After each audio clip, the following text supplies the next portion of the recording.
আসসালামু আলাইকুম, সবাইকে শুভেচ্ছা জানিয়ে কোরাইশ নিউজের বিকেলের সংবাদ শুরু করছি। আমি মোহাম্মদ আবু তাহির নয়ন। শুরুতেই সংবাদ শিরোনাম। অন্তর্বর্তী সরকার আইনি দলিল ও জনগণের ইচ্ছায় সমর্থিত, হাইকোর্টের পূর্ণাঙ্গ আদেশ। দেশব্যাপী 8 দিনের কর্মসূচি শুরু, আজ বিএনপির 6 জেলা সফরে কেন্দ্রীয় নেতারা। জিম্মিদের না ছাড়লে গাজায় আবারও হামলার হুমকি নেতানিয়াহুর, এবং ম্যান সিটির মাঠে রিয়ালের নাটকীয় জয়। এবার বিস্তারিত। শুরুতেই জাতীয় প্রসঙ্গ।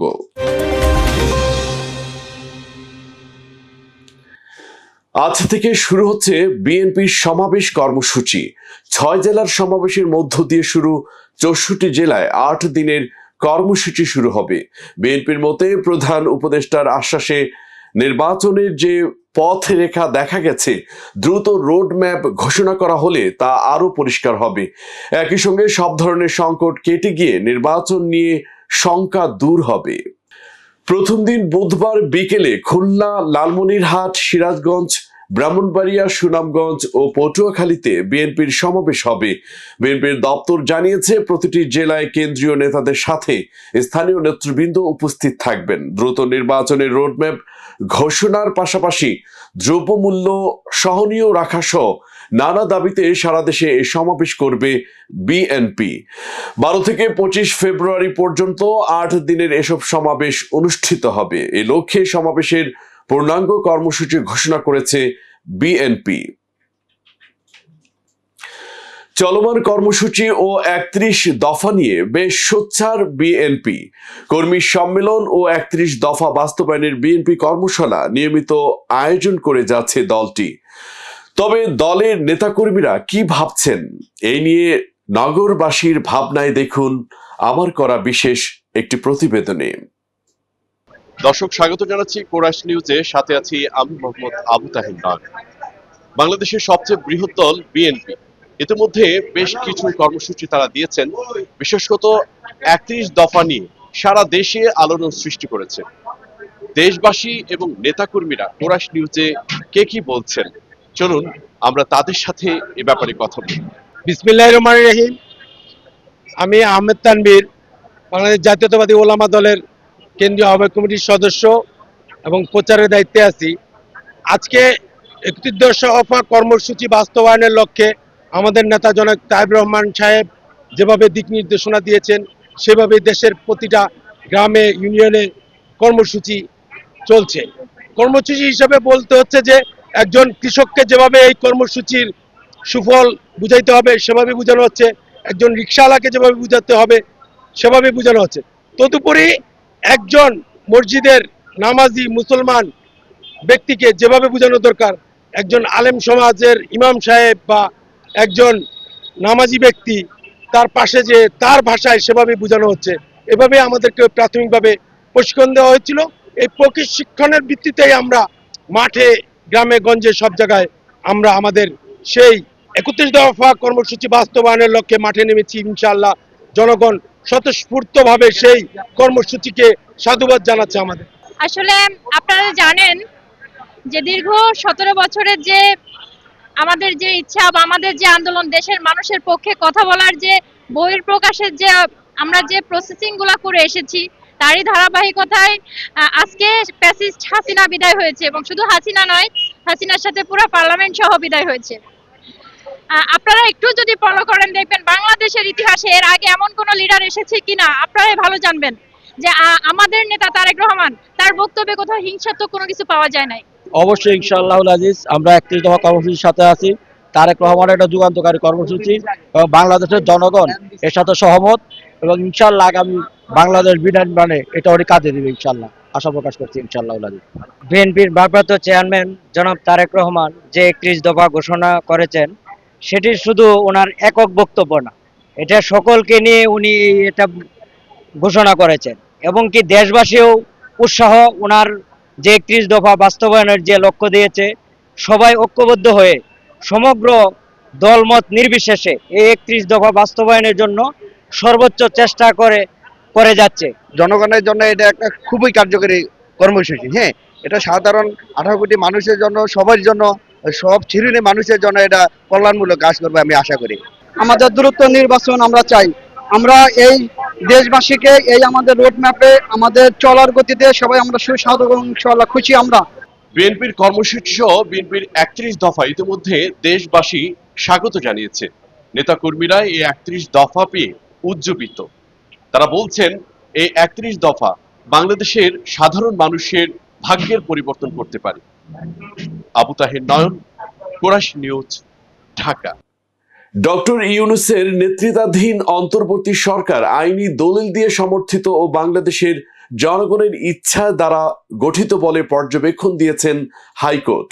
পূর্ব রিট খারিজের পূর্ণাঙ্গ আদেশে বুধবার বিচারপতি ফাতেমা নজিব ও বিচারপতি শিকদার মাহমুদুর রাজীব সমন্বয়ে গঠিত হাইকোর্ট থেকে এ পর্যবেক্ষণ দেন।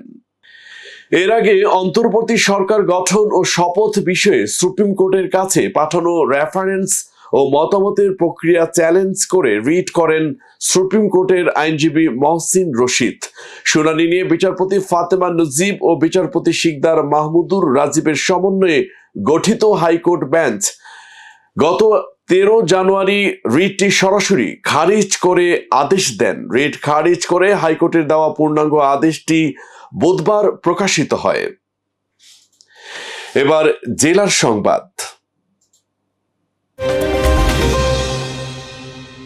কুড়িগ্রামের বুরুঙ্গমারী উপজেলার দক্ষিণ বাঁশজানি সীমান্তের শূন্য রেখায় বসানো সিসি ক্যামেরাটি অবশেষে খুলে নিয়েছে ভারতীয় সীমান্ত রক্ষী বাহিনী বিএসএফ। এক খুদে বার্তায় গণমাধ্যমকে এ তথ্য নিশ্চিত করেছেন বিজিবি কুড়িগ্রাম 22 ব্যাটালিয়নের অধীনক লেফটেন্যান্ট কর্নেল মোহাম্মদ মাসুদুর রহমান। এর আগে 9 ফেব্রুয়ারি রোববার রাত 2টার দিকে উপজেলার পাথরডুবি ইউনিয়নের আন্তর্জাতিক সীমানা পিলার 978/9S এর কাছের শূন্য রেখায় ভারতের ভেতরে দক্ষিণ বাঁশজানি ঝাকুয়াটি মসজিদের সামনে একটি ইউক্লিপটাস গাছের সঙ্গে বাংলাদেশের দিকে তাক করে একটি সিসিটিভি ক্যামেরা স্থাপন করে বিএসএফ এর ছোট গারল ঝরা ক্যাম্পের সদস্যরা। বিজিবি এর জোরালো প্রতিবাদ জানায়। এরপর থেকেই দফায় দফায় বৈঠক চলে দুপক্ষের মধ্যে। বৈঠকে বিজেপির কড়া প্রতিবাদে বিএসএফ ক্যামেরাটি সরিয়ে নিতে সম্মত হয়। এতে বিজেপির পক্ষে নেতৃত্ব দেন কুড়িগ্রাম ব্যাটালিয়ন 22 বিজেপির অধীনক lieutenant colonel Mohammad Masudur Rahman. BSF এর পক্ষে নেতৃত্ব দেন 162 বিএসএফ ব্যাটালিয়নের কমান্ডার অনিল কুমার মনোজ। এবার আন্তর্জাতিক প্রসঙ্গ। জিম্মিদের না ছাড়লে গাজায় আবারও হামলার হুমকি দিয়েছে ইসরায়েলের প্রধানমন্ত্রী বেঞ্জামিন নেতানিয়াহু। ইসরায়েলি জিম্মিকে আগামী শনিবার মুক্তি দেওয়া হবে না। ইসরায়েলের যুদ্ধবিরতি চুক্তি ভঙ্গ করার কারণে এই সিদ্ধান্ত বলে জানানো হয় হামাসের পক্ষ থেকে। এবার তারই করা জবাব দিলেন ইসরায়েলের প্রধানমন্ত্রী। বুধবার তিনি জানিয়েছেন হামাস ইসরায়েলি জিম্মিদের মুক্তি না দিলে আবারও গাজায় তীব্র অভিযান চালানো হবে। নেতানিয়াহুর দাবি শনিবার দুপুরের মধ্যে হামাসের হাতে জিম্মি ইসরায়েলি নাগরিকদের মুক্তি দিতে হবে, অন্যথায় ইসরায়েলি ডিফেন্স ফোর্স হামাসের উপর চরম হামলা চালাবে। হামাসকে সম্পূর্ণ ধ্বংস না করা পর্যন্ত এ অভিযান বন্ধ হবে না। জানাবো খেলার খবর। চ্যাম্পিয়ন্স লিগের প্লে অফের প্রথমে লেগে ম্যানচেস্টার সিটির বিপক্ষে 3-2 গোলের জয় পেয়েছে রিয়াল মাদ্রিদ। নির্ধারিত সময়ের 5 মিনিট আগে 2-1 গোলে এগিয়ে ছিল ম্যানচেস্টার সিটি, কিন্তু সেই লিড ধরে রাখতে পারেনি তারা। পরের কয়েক মিনিটে জোড়া গোল করে সিটিজেনদের জয় ছিনিয়ে নেয় লস ব্ল্যাঙ্কোসরা। সিটির ঘরের মাঠ ইতিহাদ স্টেডিয়ামের সিটির হয়ে জোড়া গোল করেন আর্লিং হাল্যান্ড। মাঝে কিলিয়ান এমবাপ্পে এক গোল শোধ করলে 85তম মিনিট পর্যন্ত এগিয়ে থাকে সিটি। পরে ব্রাহিম দিয়াজ ও জুট বেলিংহাম রিয়ালের জয় নিশ্চিত করেন।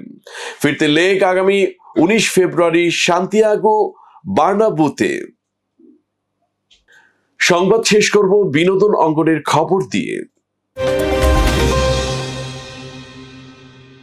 14 ফেব্রুয়ারি প্রেক্ষাগৃহে মুক্তি পাচ্ছে ঢালিউড সিনেমা ময়না। আলিমুল্লাহ খোকনের গল্পে নির্মিত ময়না সিনেমাটি পরিচালনা করছেন মঞ্জুরুল ইসলাম মেঘ। পরিবেশক প্রতিষ্ঠান জাজ মাল্টিমিডিয়ার অফিসে এক সংবাদ সম্মেলনের মাধ্যমে এ তথ্য নিশ্চিত করেন আলিমুল্লাহ খোকন। নিজের নির্মিত প্রথম সিনেমা সম্পর্কে আশাবাদের কথা জানান পরিচালক মঞ্জুরুল ইসলাম মেঘ। এ সময় সিনেমার মূল চরিত্রে অভিনয় করা রাজ, রিপা ও আমান রেজা উপস্থিত ছিলেন। দেশের প্রেক্ষাগৃহে মুক্তির আগে লন্ডনের 25তম EMMAS BBC festival of multicultural ইতালির কলিজিয়াম আন্তর্জাতিক চলচ্চিত্র উৎসবে 2023 বোম্বাইয়ের গোল্ডেন জুরি চলচ্চিত্র উৎসব 2023-এ সিনেমাটি প্রদর্শিত হয়েছে। তাই সিনেমাটি নিয়ে এরই মধ্যে আগ্রহ তৈরি হয়েছে দর্শকদের। সংবাদ শেষ করার আগে সংবাদ শিরোনামগুলো আরো একবার। অন্তর্বর্তী সরকার আইনি দলিল ও জনগণের ইচ্ছায় সমর্থিত, হাইকোর্টের পূর্ণাঙ্গ আদেশ। দেশব্যাপী 8 দিনের কর্মসূচি শুরু, আজ বিএনপির 6 জেলা সফরে কেন্দ্রীয় নেতারা। জিম্মিদের না ছাড়লে গাজায় আবারও হামলার হুমকি নেতানিয়াহুর, এবং ম্যান সিটির মাঠে রিয়ালের নাটকীয় জয়। দর্শক, এতক্ষণ সাথে থাকার জন্য ধন্যবাদ। সর্বশেষ সংবাদ দেখতে চোখ রাখুন কোরাইশ নিউজের পর্দায় অথবা ভিজিট করুন www.koraishnews.com। কোরাইশ নিউজের পরবর্তী সংবাদ দেখার আমন্ত্রণ জানিয়ে আপনাদের কাছ থেকে বিদায় নিচ্ছি আমি মোহাম্মদ আবু তাহির নয়ন। আল্লাহ হাফিজ।